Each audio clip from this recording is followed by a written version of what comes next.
Good afternoon. Last time हम लोग कहाँ पे थे? गुड निरपेक्षता बता रहे थे, ठीक है ना?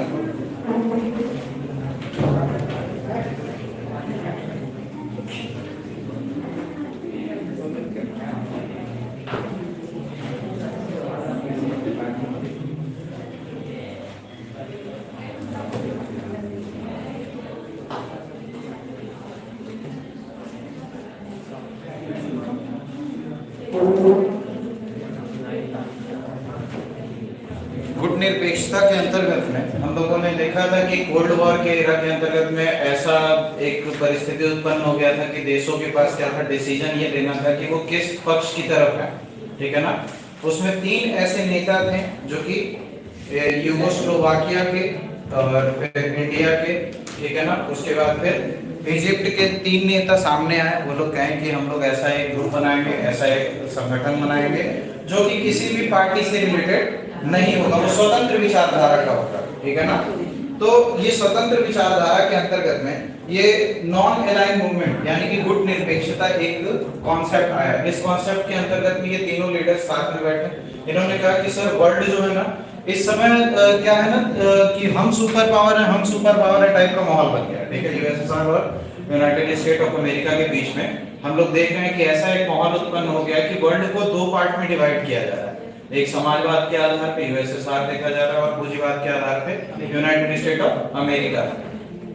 तो इसी में नेहरू जी की एक पॉलिसी है गुट निरपेक्षता की। इन्होंने बोला कि सर ठीक है, हम क्या है ना वर्ल्ड ऑर्डर के अंतर्गत किसी भी पार्टी के साथ कोरिलेट करके हम लोग नहीं जीना चाह रहे, क्योंकि अगर जो आप देखोगे हमारा इतिहास, इंडियन नेशनल मूवमेंट को देखोगे, हमारा जो राष्ट्रीय आंदोलन देखोगे तो वो कहीं ना कहीं उपनिवेशवाद के खिलाफ रहा है, ठीक है ना? हम लोगों ने कॉलोनिज्म के खिलाफ, इंपीरियलिज्म के खिलाफ जंग लड़ी है और हम कभी भी ये नहीं चाहते हैं विश्व का कोई भी ऐसा राष्ट्र है जो कि किसी भी सत्ता के अधीन कार्य करे, ठीक है ना? स्ट्रेटेजिक ऑटोनॉमी की बात होती है, ठीक है ना?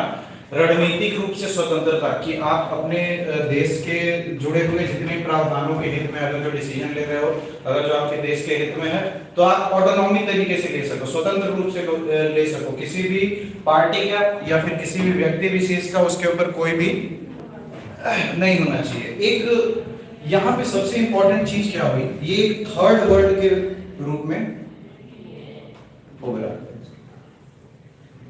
2 वर्ल्ड क्या था, एक था यूएसए, यूएसएसआर।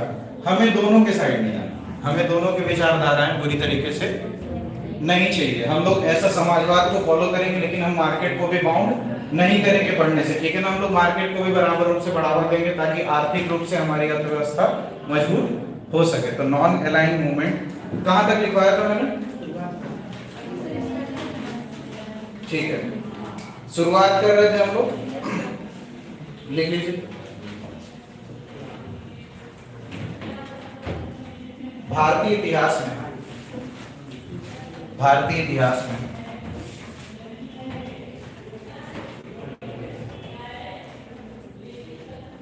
भारतीय राष्ट्रीय आंदोलन, भारतीय राष्ट्रीय आंदोलन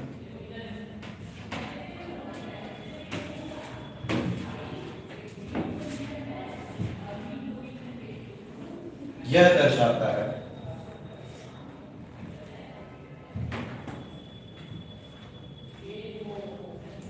कि भारत में उपनिवेशवाद के खिलाफ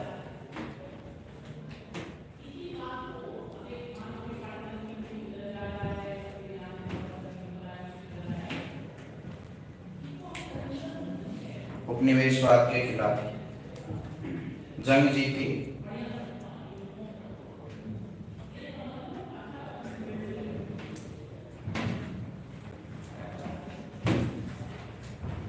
और भविष्य के लिए भारत की यह रणनीति बनी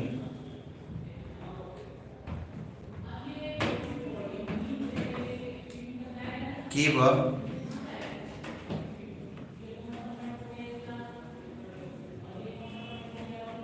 उन राष्ट्रों की सहायता करेगा, उन राष्ट्रों की सहायता करेगा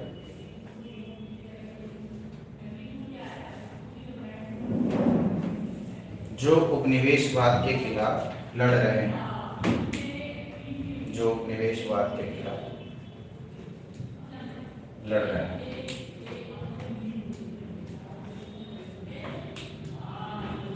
ठीक है, हम लोगों ने देखा कि बेसिकली एक रूल के हम लोग अंडर में काम कर रहे थे। भारत जो है, ठीक है, ब्रिटिश सत्ता के अधीन में था। ये ऑलरेडी पूंजीवाद के आधार पे काम कर रहा था, ठीक है ना। हम लोग एक सत्ता से लड़ाई लड़ करके जीते थे, फिर उसके बाद इंसिडेंस क्या हुई, इसके बाद वर्ल्ड वॉर 2 हुआ। वर्ल्ड वॉर 2 के बाद क्या हुआ ना कि यूएसएसआर और यूएसए, इन दोनों में एक रेस शुरू हो गई जिसको बोला गया आर्म रेस। ठीक है ना, कि हमारे पास ज्यादा मजबूत तरीके के हथियार हैं तो हमारे पास, ठीक है ना, हमारे पास न्यूक्लियर कैपेबिलिटी है, हाइड्रोजन बॉम्ब कैपेबिलिटी है, हम साइंटिफिक तरीके से एडवांस है, हमारे पास स्टेल्थ एयरक्राफ्ट है, ऐसे करके सुप्रीमेसी दिखाई जाने लगी। ठीक है ना, वर्ल्ड को ये मजबूर किया जाने लगा कि आप एक न एक पक्ष चुने। ठीक है ना, हम लोग अभी ताजा क्या थे ना कि बेसिकली अभी ताजा आजाद हुए थे, तो हम लोग जान रहे थे कि इंपीरियलिज्म किसी भी देश के लिए सही नहीं है। मैंने आपको बताया था इंडियन लिटरेचर पर पढ़ाते वक्त कि जब भी किसी भी राष्ट्र के ऊपर किसी फॉरेन रूलर का वो होता है, शासन होता है, तो वहां पे शोषण होने की संभावनाएं बढ़ जाती है, ज्यादा हो जाती है। गुट निरपेक्षता का फॉर्मूला 3 राष्ट्र थे, ठीक है ना, जो कि इजिप्ट था, यूगोस्लोवाकिया और इंडिया, तीनों ने मिलकर के सामने आया। ठीक है ना, 1947 के बाद क्या हुआ ना कि इंपीरियलिज्म के खिलाफ हम लोगों ने जंग छेड़ी। ठीक है, कि ये जिस भी प्रकार से है, यूनाइटेड स्टेट ऑफ अमेरिका हो गया, चाहे यूएसएसआर हो गया, एक तरह से ये क्या साम्राज्यवाद को बढ़ावा दे रहा है कि आप एक एक करके देश मिलते जाएं, वर्ल्ड 2 हिस्से में बढ़ जाए और अगेन एक वर्ल्ड वॉर की स्थिति उत्पन्न हो जाएगी। इंडिया ऐसा नहीं चाहता था। ठीक है ना, इंडिया चाहता था कि हम एक ऐसा राष्ट्र बन करके निकले जो सब हर एक मुल्क के लिए मित्र मुल्क बन गया है। आप समझ रहे हैं ना, तो इस विचारधारा पे क्या फिर लिखिए, भारत में नेहरू जी के कार्यकाल में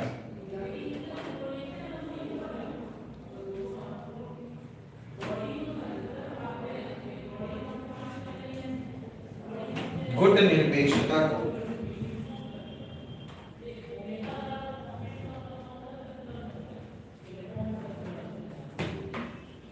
निरपेक्षता को बढ़ावा दिया।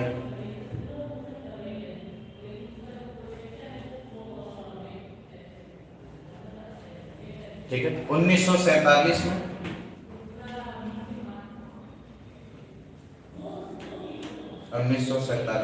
एशियाई संबंध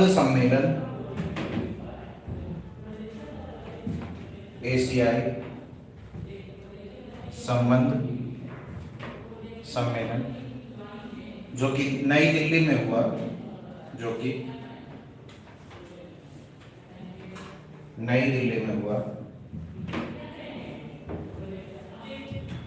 वह नए साम्राज्यवाद के खिलाफ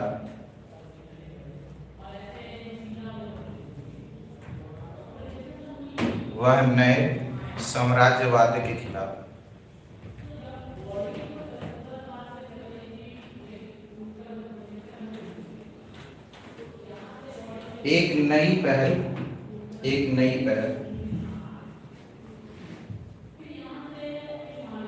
की शुरुआत हुई।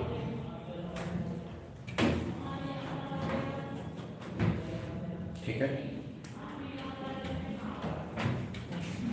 इंडिया से थे नेहरू जी,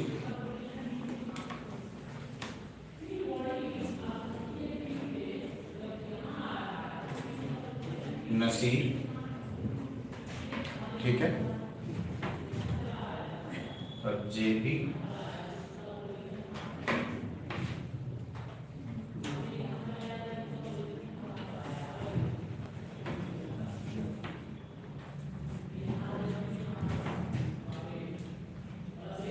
ठीक है। ये 3 नेता थे नई दिल्ली में सम्मेलन, ठीक है ना। इस सम्मेलन के अंतर्गत भी ये डिसाइड किया गया कि जो ये नई तरीके की साम्राज्यवाद फैल रही है पूंजीवाद के आधार पे, समाजवाद के आधार पे, ये सही नहीं है। वर्ल्ड को 2 टुकड़ों में बांट रहा है, जो कि ये भविष्य में संभावनाएं क्रिएट करेंगे कि एक और विश्व युद्ध हो, ठीक है ना। ऑलरेडी 2 विश्व युद्ध से वर्ल्ड ने बहुत कुछ झेला है, बहुत सारे प्राकृतिक संसाधनों का दोहन हुआ, बहुत सारे मानव संसाधन का दोहन हुआ, किसी भी प्रकार से अर्थव्यवस्थाओं के लिए सही नहीं हुआ, और बहुत तरीके के आर्थिक मंदी और बहुत तरीके की वर्ल्ड में दिक्कतें आने के बाद अब ये 2 पावर क्या थी, आर्म रेस में अपने उतर आई थी, और वर्ल्ड को ये मजबूर कर रही थी कि वो भी उस रेस में शामिल हो। वर्ल्ड में इंडिया ने और इन 2 राष्ट्रों ने सामने आए, और उसके बाद एक थर्ड वर्ल्ड का निर्माण किया, एक थर्ड पावर का निर्माण किया, जिसमें क्या है, देश स्वतंत्र किए गए कि वो अपनी जो कूटनीतिक रणनीति है, ठीक है ना, वो स्वतंत्र रूप से डिसाइड कर सके कि हमारा किस देश के साथ क्या संबंध होगा, जो कि क्या इंटरेस्ट के आधार पे हो, लाभ के आधार पे हो। जो भी रिश्ता, जो भी संबंध हम लोग स्थापित करेंगे वो किस चीज के आधार पे होगा कि दोनों नेशन को लाभ प्रदान हो, ट्रेड एंड कॉमर्स आगे बढ़े, सांस्कृतिक रूप से साझेदारी और साइंस एंड टेक्नोलॉजी का गैप है, ठीक है ना। इस तरीके से आगे लिख लीजिए जी। भाई भारतीय विदेश नीति, हेडिंग डाल लीजिए, भारतीय विदेश नीति नेहरू जी से इंदिरा गांधी जी तक।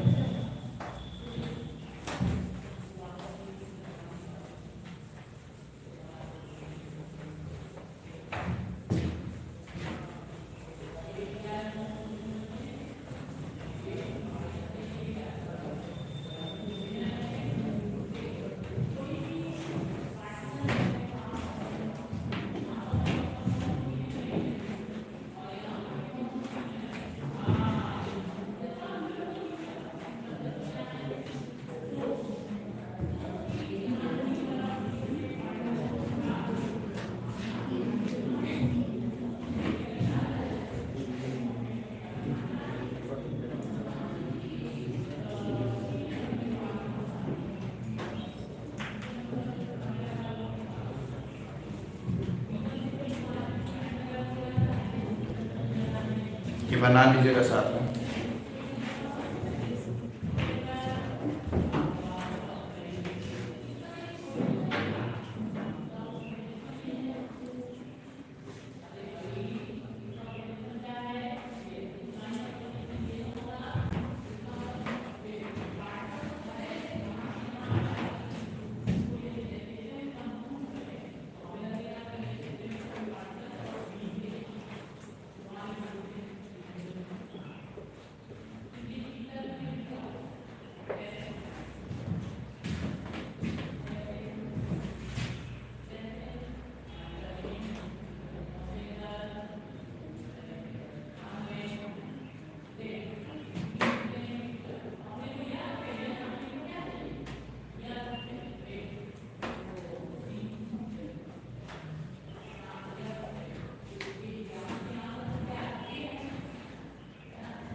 फोकस, FOCUS, ठीक है।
डायग्राम बना लीजिए, उसके बाद फिर मैं एक्सप्लेन करता हूँ क्या क्या नीतियों में बदलाव होगा, ठीक है।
न्यूक्लियर स्टेट क्राइसिस, CRISIS,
हो गया। नैतिक आदर्शवाद, गुटनिरपेक्षता, नेहरू जी के मतलब ये 3 आइडियोलॉजी थे। फोकस क्या था? अर्थव्यवस्था के ऊपर ज्यादा था, सैन्य ताकत के ऊपर ज्यादा नहीं था। पाक संबंध से कैसे हम लोग रिजॉल्व करेंगे? संवाद के जरिए। परमाणु क्षमता थी मगर इस्तेमाल या परीक्षण नहीं किया गया था, ठीक है। इंदिरा गांधी जी के टाइम में वास्तविक और आक्रामक तौर पे हम लोग डील कर रहे थे, ठीक है। समानता के आधार पर व्यवहार बनाया जा रहा था। फोकस क्या था? आर्थिक और सैन्य दोनों पे। गरीबी हटाओ, आत्मनिर्भरता, परमाणु परीक्षण, ये पीएनई 1974 में किया गया था। उसके बाद फिर इसमें इन दोनों के मध्य में हम लोग एक क्राइसिस से गुजरे थे, एक संकट से गुजरे थे, जो कि क्या था? न्यूक्लियर क्राइसिस स्टेट के रूप में, ठीक है ना, कि हम एक न्यूक्लियर राज्य हैं कि नहीं, इस आधार पर। इंडो चाइना वार 1962, इंडो पाक वार 1965 और 1971। अब इतनी टाइमलाइन को हम लोग समझते हैं, ठीक है ना, कंपाइल करते हैं सारे नॉलेज को, अब तक जितनी भी चीजें हम लोग की।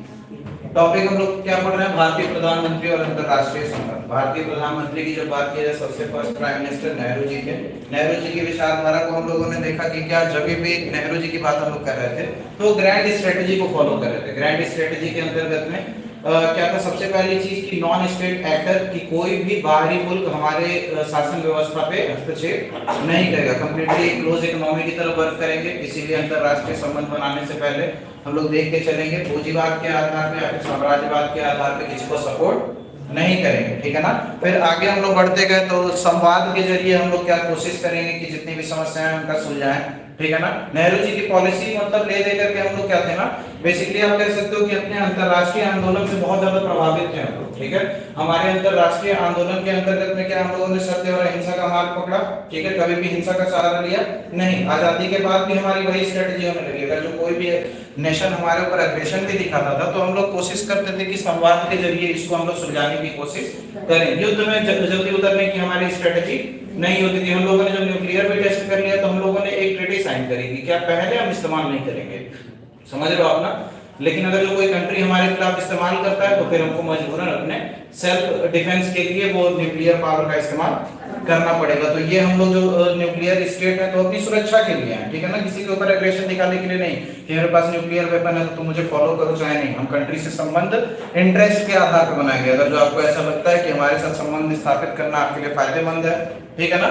और नेहरू जी के कार्यकाल में हम लोगों ने क्या देखा कि हम लोग आर्थिक गतिविधियों पे ज्यादा ध्यान दिया, इंडस्ट्रियलाइजेशन को ज्यादा बढ़ाने की कोशिश की। महानलोबिस प्लान, आप द्वितीय पंचवर्षीय योजना के अंतर्गत में आप देखोगे तो हम लोग इंडस्ट्रियलाइजेशन, हम लोगों ने देखा वर्ल्ड में जितने भी सुपर पावर्स हैं वो किस बेस उनका क्या है डेवलपमेंट का?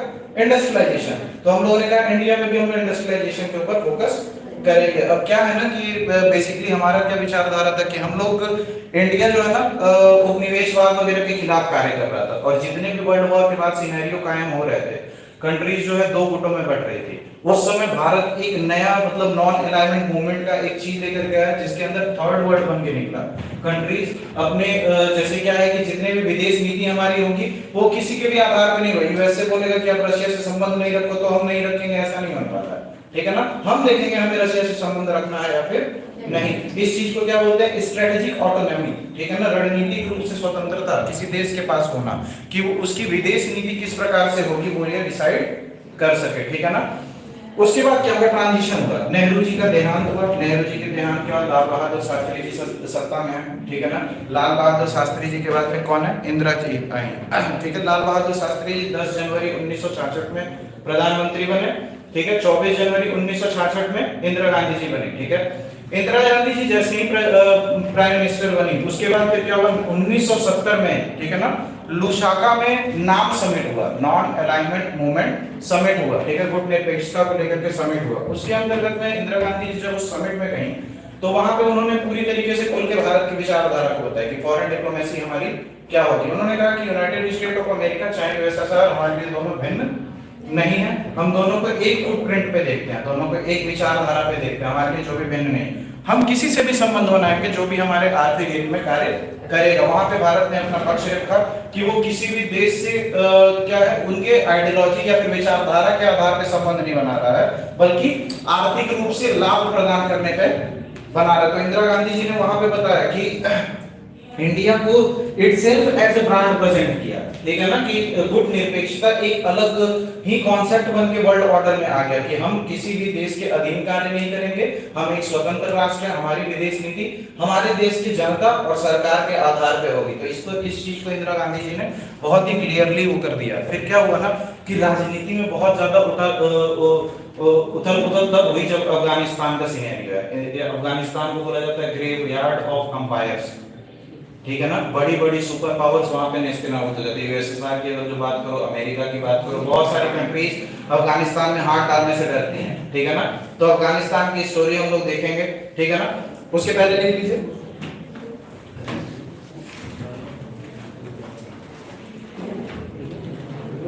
नेहरू जी के देहांत के बाद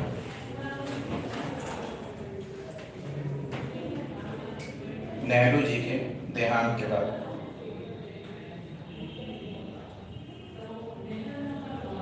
लाल बहादुर शास्त्री जी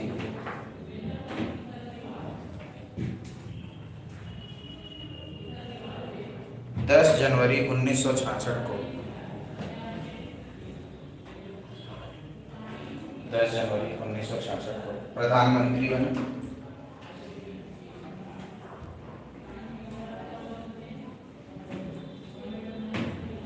और उनके देहांत के बाद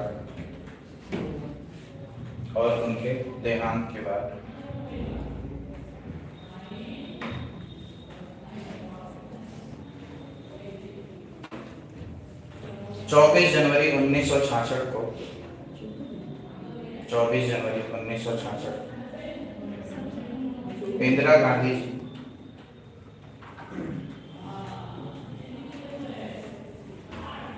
को प्रधानमंत्री बनाए।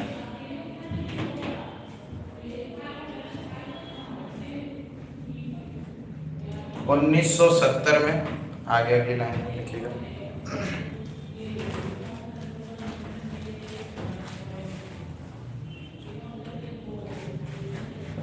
लुसाका में 1970 में लुसाका में नाम सम्मेलन हुआ NAM, नॉन अलाइनमेंट मूवमेंट, गुट निरपेक्षता नाम सम्मेलन हुआ,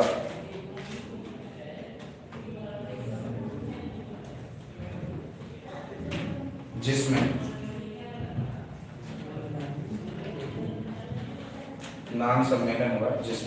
इंदिरा गांधी जी ने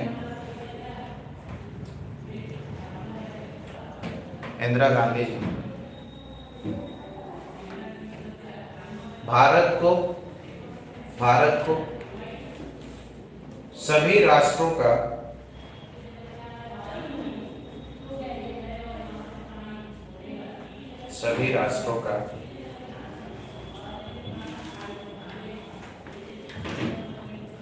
मित्र राष्ट्र बताया।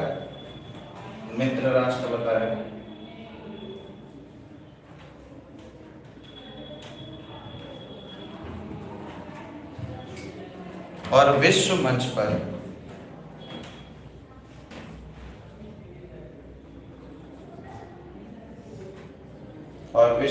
पर देशों से संबंध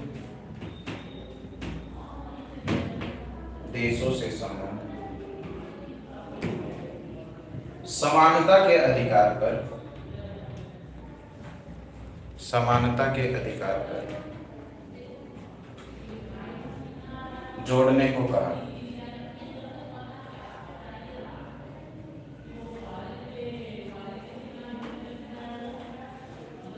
1974 में PNE पीसफुल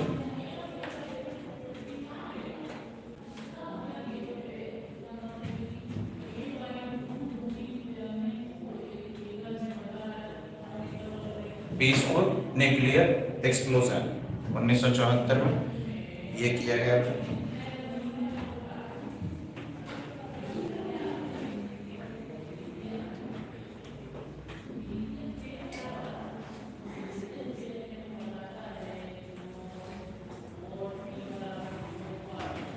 ठीक है, तो ये सारी चीजें करी गई इंदिरा जी के टाइम में। हम लोगों ने क्या एक छोटा सा न्यूक्लियर टेस्ट किया था, पीसफुल न्यूक्लियर एक्सप्लोजन, वर्ल्ड को दिखाने के लिए कि हमारे पास भी न्यूक्लियर कैपेबिलिटी है, ठीक है ना, ताकि वर्ल्ड ये जाने कि हम भी एक सुपर पावर के तौर पे उभर के आ रहे हैं, ठीक है ना। वर्ल्ड ऑर्डर में इंदिरा जी ने देखा कि क्या देश जहां पे बटे हुए विचारधाराओं के आधार पे, अब हम लोगों को ये लगा, इंदिरा जी को ये लगा कि कहीं ना कहीं गुट निरपेक्षता हमारे लिए फायदेमंद साबित नहीं हो रही है। कहीं ना कहीं हमें अगर जो अपने पर्सनल इंटरेस्ट को देखना है, हमें अगर जो देखना है कि आज से 50 साल बाद 100 साल बाद भारत को एक प्लेटफॉर्म पे हमें पहुंचाना है, तो कहीं ना कहीं हमें लोगों देशों को मित्र बना करके आगे बढ़ना होगा। तो डिफेंस के सिलसिले में अगर जो आप देखोगे तो डिफेंस के टाई अप में हम लोगों ने यूएसएसआर के साथ टाइज वगैरह बढ़ाए, ठीक है ना। उसके बाद फिर क्या हुआ ना, अफगानिस्तान कॉन्फ्लिक्ट हुआ, ठीक है ना। अफगानिस्तान के अंतर्गत में क्या हुआ, उस समय यूएसएसआर था, ठीक है।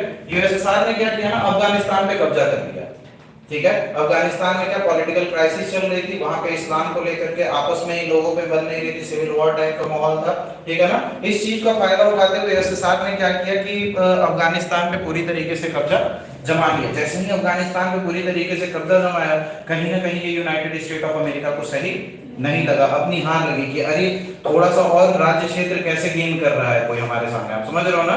विश्व में super power United state of America, और पावर कौन गेन कर रहा है यहाँ पे, यूएसएसआर। तो अफगानिस्तान के अंतर्गत में क्या हुआ ना, और उस समय आप देखोगे ना, अमेरिका का एलाई कौन था, पाकिस्तान, है ना। उस समय कोल्ड वॉर के एरा के टाइम में आप देखोगे, मैंने बताया था कि अमेरिका जो भी अपने मतलब निकालने के लिए पाकिस्तान को उस समय पपेट बना के रखा रहता था, ठीक है ना, तोता होता है जो। तो पाकिस्तान उस समय क्या किया कि अमेरिका देखा कि वहां पे अफगानिस्तान में हो गया कब्जा, ठीक है ना, किसके द्वारा, यूएसएसआर के द्वारा, यूएसएसआर पावर में आ गया। यहां से अमेरिका ने पाकिस्तान को और सऊदी अरेबिया को, सऊदी अरेबिया भी आपको पता होगा strategically United state of America का पार्टनर है, समझ रहे हो आप ना। सऊदी अरेबिया और अमेरिका के बीच में पुराने मतलब रिलेशन बहुत अच्छे हैं। तो उसने बोला कि सर सऊदी को और पाकिस्तान को ये टारगेट दिया कि आप अफगानिस्तान के आवाम को ये बोलो ना कि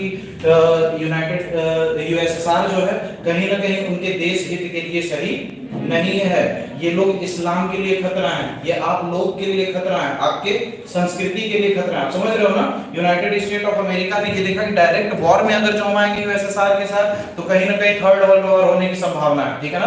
तो डायरेक्टली हम कॉन्फ्लिक्ट में नहीं उतर सकते। और ये लोग क्या करते थे, जिस कंट्री के ऊपर सामने वाले का इंफ्लुएंस रहता था, कोशिश करते थे वहां पे जीत किसकी हो, यूनाइटेड स्टेट ऑफ अमेरिका या फिर यूएसएसआर की।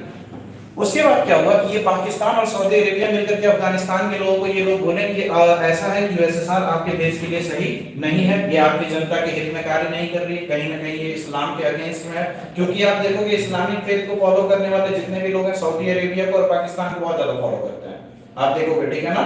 जो उस तरह के विचार, तो यहाँ के दो कंट्रीज के द्वारा मोटिवेट करने पे वहां पे अलग अलग तरीके के जिहाद के ग्रुप बनाए गए, ठीक है। मुजाहिदीन कैंपेन खोले गए, मुजाहिदीन कैंपेन वगैरह अभियान खोले गए कि इस्लाम खतरे में है, यूएसएसआर एक ऐसी शक्ति है जो इस्लाम के खिलाफ कार्य कर रही है, साम्राज्यवाद का काम कर रही है। इस वजह से हम लोग क्या करेंगे, हम लोग अलग अलग कैंपेन बनाएंगे, अलग अलग ग्रुप बनाएंगे और यूएसएसआर के खिलाफ हमला करेंगे, ठीक है ना, या फिर यूएसएसआर के खिलाफ जंग लड़ेंगे, जिहाद करेंगे, ठीक है ना। जिहाद बोलते थे होली वॉर ऑफ पीस, मतलब कि शांति को प्राप्त करने के लिए युद्ध, समझ रहे हो आप ना, अपने अधिकार को प्राप्त करने के लिए युद्ध हुआ। जब ये जिहाद किया गया, इस चीज से बुरी तरीके से यूएसएसआर प्रभावित हुआ, ठीक है ना। अब क्या करते थे ना, यूनाइटेड स्टेट ऑफ अमेरिका और पाकिस्तान मिलकर के क्या करने लगे, अफगानिस्तानियों को ट्रेनिंग देने लगे, वेपन्स प्रोवाइड करने लगे, अलग अलग तरीके की साइंस एंड टेक्नोलॉजी के इक्विपमेंट प्रदान करने लगे, ठीक है ना। यूनाइटेड स्टेट ऑफ अमेरिका ने पूरी तरीके से मदद की अफगानिस्तान को यूएसएसआर को हराने में। अंत में यूएसएसआर को क्या करना पड़ा, अफगानिस्तान के अंतर्गत में क्या ना, वहां पे गुरिल्ला वॉरफेयर होती है, ठीक है ना। जनता के बीच में ही घुले मिले हैं, अचानक से सेना आई, अचानक से हमला कर दिया। उसके उस चक्कर में क्या होता था ना कि यूएसएसआर को बहुत ज्यादा बड़ा नुकसान हो जाता था। ये जिहादियों के खिलाफ जंग लड़ना कहीं ना कहीं उनके लिए सही नहीं साबित हुआ, तो अफगानिस्तान को छोड़ने की निश्चित किए, ठीक है ना। अफगानिस्तान को उन लोगों ने छोड़ दिया। जैसे ही अफगानिस्तान को उन लोगों ने छोड़ा, वहां पे क्या, अमेरिका ने वहां पे अपनी प्रेजेंस स्थापित की कि यहाँ पे हम डेमोक्रेटिक गवर्नमेंट स्थापित करेंगे।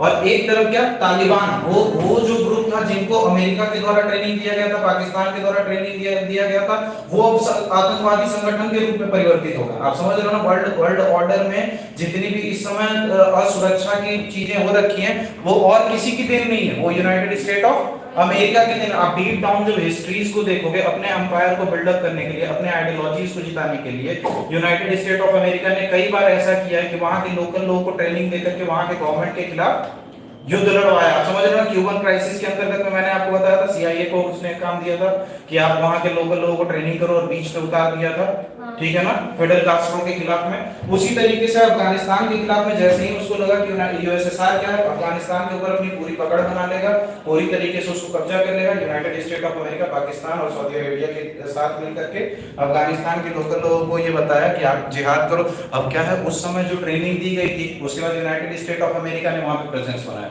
लेकिन लोगों के अंदर भावना तो वही थी ना। आप समझ रहे हो। तो अभी रिसेंट टाइम में आपने देखा तालिबान के अंतर्गत में यूनाइटेड स्टेट ऑफ अमेरिका को भी भागना पड़ा।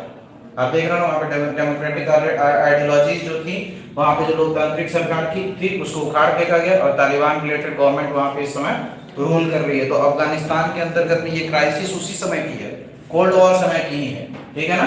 तो उस समय क्या हुआ था ना, हम लोगों ने वहां पे क्या किसको सपोर्ट किया था, यूएसएसआर को सपोर्ट किया था, ठीक है ना। हम लोगों ने कहा कि ये जो अमेरिका द्वारा, अमेरिका बेसिकली आप देखोगे किसको इन्फ्लुएंस करके कर रहा था, पाकिस्तान को।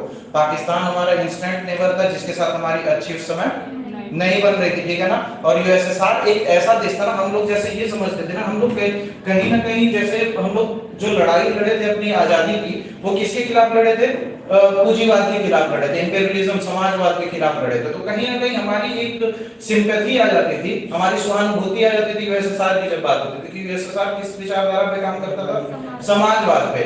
नेहरू जी किस विचारधारा पे कार्य किए, समाजवाद किया। आप समझ रहे हो ना, रशियन रिवॉल्यूशन से ही प्रेरित होकर के नेहरू जी यहाँ पे रिवॉल्यूशन वगैरह से इंस्पायर होकर के हमारे समाजवाद की भावना लेकर के आए। कॉन्स्टिट्यूशन में आप देखोगे हम एक समाजवाद है, प्रीएम्बल में इसको दर्शाया गया है। तो ये जो आइडियोलॉजी थी ना कहीं एक सिंपैथी रखती थी यूएसएसआर की तरफ। तो यूएसएसआर का हम लोगों ने सपोर्ट किया कि अफगानिस्तान पे जो भी इस समय किया जा रहा है यूएसए के द्वारा वो पूरी तरीके से गलत है। तो इस समय जितने भी अंतरराष्ट्रीय स्तर पे जितने भी संगठन है, आईएसआईएस का निर्माण होना, चाहे लश्कर तैयबा का निर्माण हो रहा है, इसमें कहीं ना कहीं पाकिस्तान का और यूनाइटेड स्टेट ऑफ अमेरिका का योगदान है। और यूनाइटेड स्टेट ऑफ अमेरिका को इस बात को तभी रियलाइज हुआ जब 9/11 वाला हमला हुआ कि आतंकवादी कभी किसी का नहीं है। आप ट्रेनिंग प्रोवाइड कर रहे हो, सांप को दूध पिला रहे हो, कब वो आपको डस लेगा ना। आप समझ, पाकिस्तान भी इस चीज का भुक्तभोगी अभी हो रहा है इस समय। रिसेंट टाइम में अगर जो पाकिस्तानी न्यूज को फॉलो करोगे तो वहां पे आप देखोगे दिन ब दिन क्या हो रहा है ना, पाकिस्तान ये बलूचिस्तान लिबरेशन आर्मी, ठीक है ना, बलूचिस्तान को आजाद करने के लिए कह रही है। फिर पाकिस्तान तहरीके हिंद करके है, वो इंडिया के खिलाफ में। ऐसे के अंतर्गत के ना छोटे छोटे मेजर ऑर्गेनाइजेशन पाकिस्तान के अंतर्गत में पल रहे हैं। और वो क्या रहा है ना, आज दिन आजकल वो आपस में ही झगड़ा कर रहे हैं, जो कि पाकिस्तान के इंटरनल ऑर्डर को बिगाड़ रखा है। आप समझ रहे हो ना, पाकिस्तान ने आतंकवादियों को पाला तो सही, लेकिन कहीं ना कहीं वो उनके कानून व्यवस्था के ऊपर दुष्प्रभाव पड़ रहा है, ठीक है ना। तो पाकिस्तान के सिस्टम में भी इसका बुरा असर पड़ रहा है। तो ये इसीलिए अफगानिस्तान को बोला जाता है ग्रेवयार्ड ऑफ कंट्रीज, ठीक है ना, कब्रिस्तान है देशों का, सुपर पावर्स का कब्रिस्तान है। कोई भी सुपर पावर आज तक अफगानिस्तान पे अपनी पूरी पकड़ नहीं बना पाया। तालिबानी तो सीधे बोलते हैं कि जितनी भी शक्ति है आ जाओ, देख लेते हैं, बाहर ही नहीं निकलेंगे। कितने दिन तक ढूंढ ढूंढ के मारोगे, कहीं सुरंग में घुसे रहते हैं, कहीं गुफाओं में घुसे रहते हैं, कहीं कुछ भी कहीं से भी मिल गया, चलते फिरते सेना के अंतर्गत में बच्चे को भेज दिया, बम पहना करके उसी को उड़ा दिया।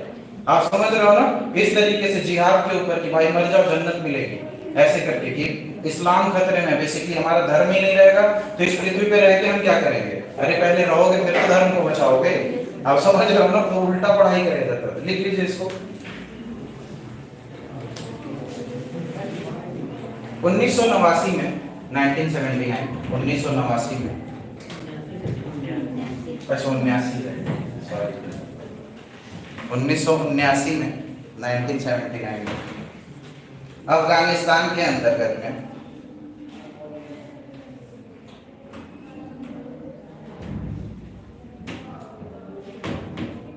अफगानिस्तान की राजनीति में अव्यवस्था आने के कारण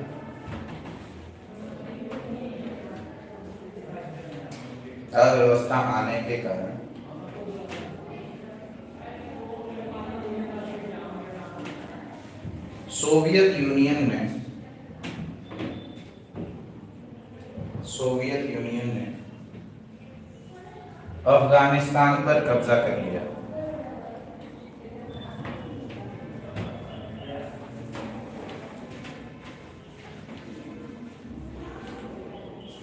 अफगानिस्तान पर कब्जा कर लिया। अगली लाइन लिखिए। पाकिस्तान अफगानिस्तान का पड़ोसी मुल्क था, है पाकिस्तान अफगानिस्तान का पड़ोसी मुल्क है।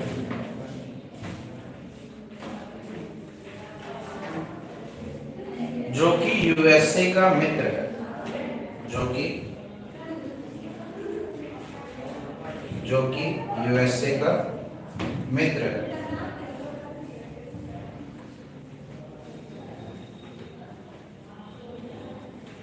सोवियत द्वारा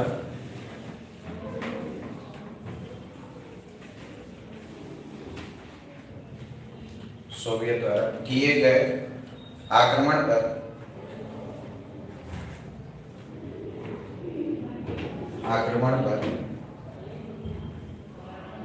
अमेरिका का प्रतिक्रिया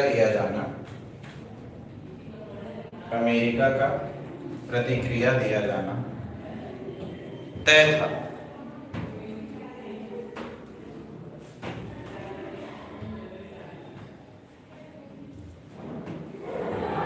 आगे लिख लीजिए। अमेरिका ने पाकिस्तान और सऊदी के साथ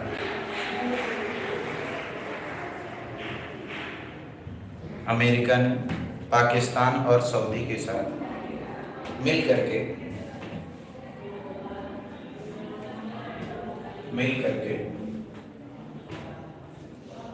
अफगानी लोगों में असुरक्षा की भावना को उत्पन्न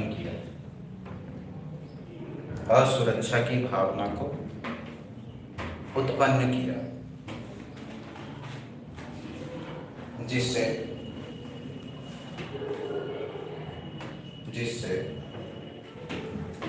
अफगानी लोग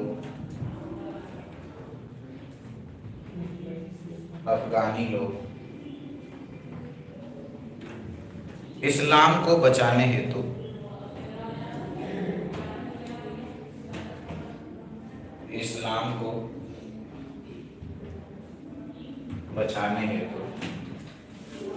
जिहाद शुरू किया।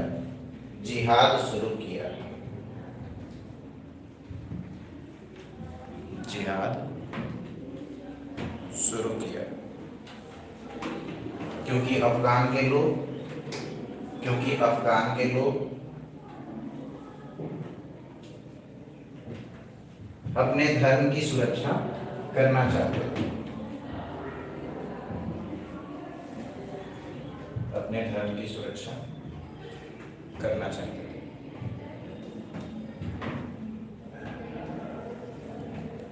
ठीक है। अमेरिका और पाकिस्तान के द्वारा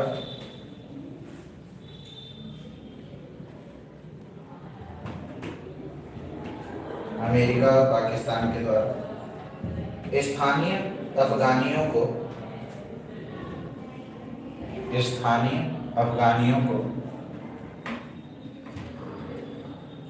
प्रशिक्षण प्रदान किया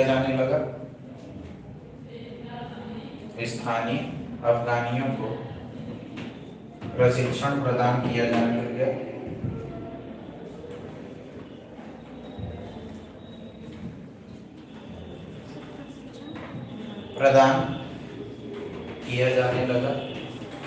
और उन्हें प्रेरित किया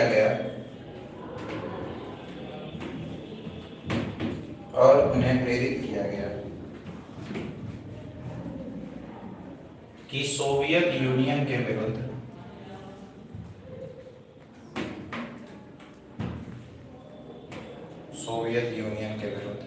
जिहाद करें।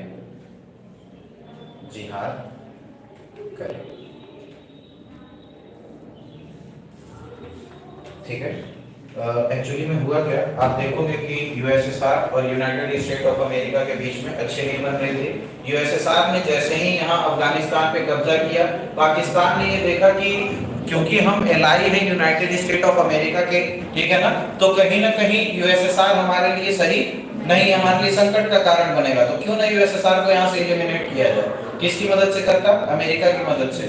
यहाँ के लोगों को बेसिकली क्या था ना कि जितने भी लोग थे वो अपने धर्म को लेकर के, जब भी कोई भी क्रांति हुई आप देखोगे उसमें धर्म एक मेजर फैक्टर रहा है ना, रिलीजन धर्म। अगर जो इंडियन नेशनल मूवमेंट भी देखोगे, चाहे किसी भी देश की संस्कृति को देखोगे, तो धर्म उसमें एक अहम मुद्दा रहा है, ठीक है ना।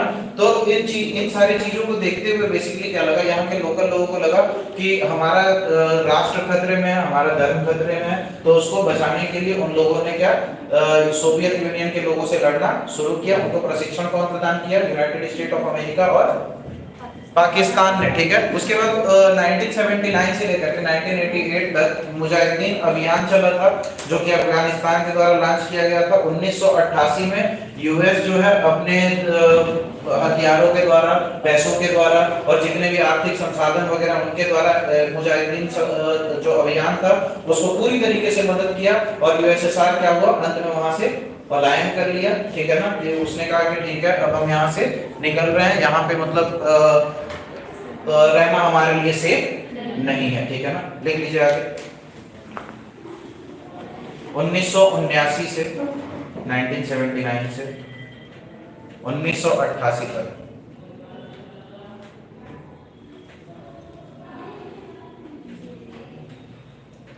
पहला पॉइंट लिखिए, अफगानिस्तान द्वारा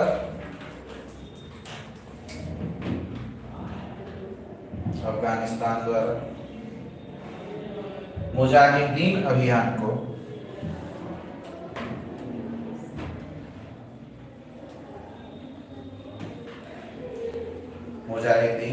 को शुरू किया गया।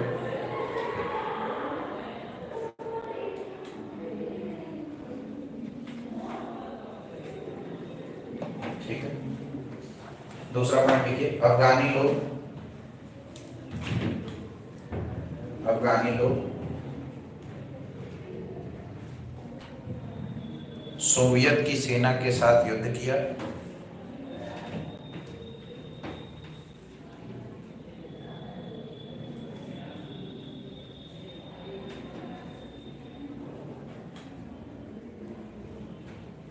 उन्नीस सौ 88 तक, अगली लाइन लिखिएगा, 1988 तक मुजाहिदीन अभियान को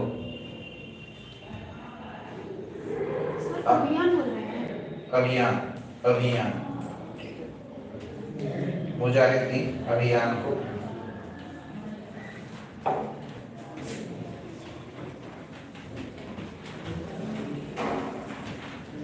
अमेरिका द्वारा सैन्य रूप से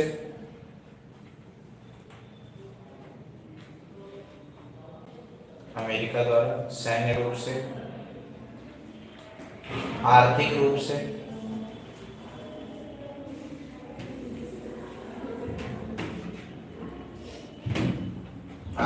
से और असलाहे की आपूर्ति के आधार पर असलाहे की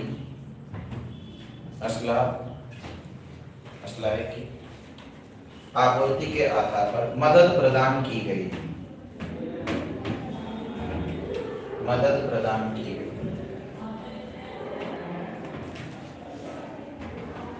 ठीक है, और अंत में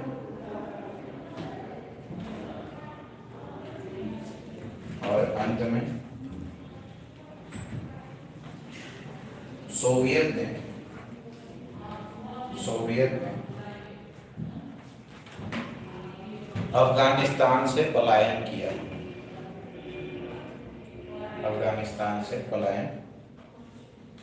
किया।